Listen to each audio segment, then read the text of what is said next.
नमस्कार। चिंतन मनन की इस श्रृंखला में प्रस्तुत है आज का चिंतन।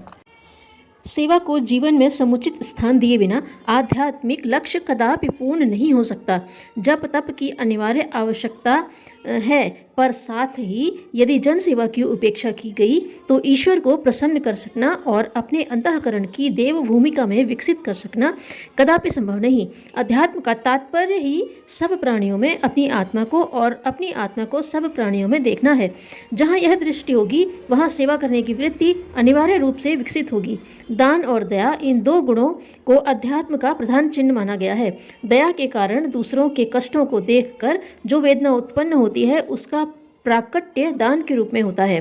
भौतिक वस्तुओं के अभाव में दुख देने वाले लोगों को अन्न, जल, वस्त्र, औषधि तथा शारीरिक सेवा करके उनकी सहायता की जाती है। इन अज्ञान और पाप की पीड़ा से कराहते हुए दीन दुखियों का कष्ट दूर करने के लिए अन्न, जल, औषधि से काम नहीं चल सकता।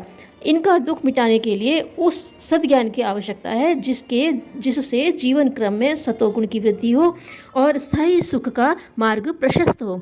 अध्यात्मवादी व्यक्ति अपनी साधना करते हैं, साथ ही सद्ज्ञान का सताव्रत भी बांटते हैं। दया उनकी अंतरात्मा में से छलकती है, फलस्वरूप वे दान करने के लिए विवश हो जाते हैं। दानों में ज्ञान दान सबसे श्रेष्ठ माना गया है।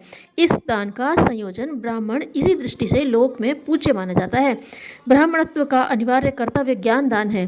दान की महत्ता से हिंदू धर्म ग्रंथों का पन्ना पन्ना भरा पड़ा है, पर खेद की बात है कि हमारे अन्य अनेक आदर्शों के रूढ़ि मात्र बन जाने के कारण जिस प्रकार दुर्गति हो रही है, उसी प्रकार दान तत्व का भारी दुरुपयोग हुआ है।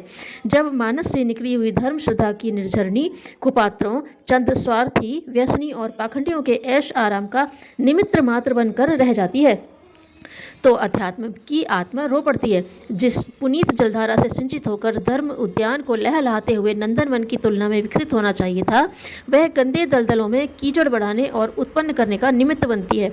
तो किसी भी सहृदय का दुखी होना आवश्यक, स्वाभाविक है।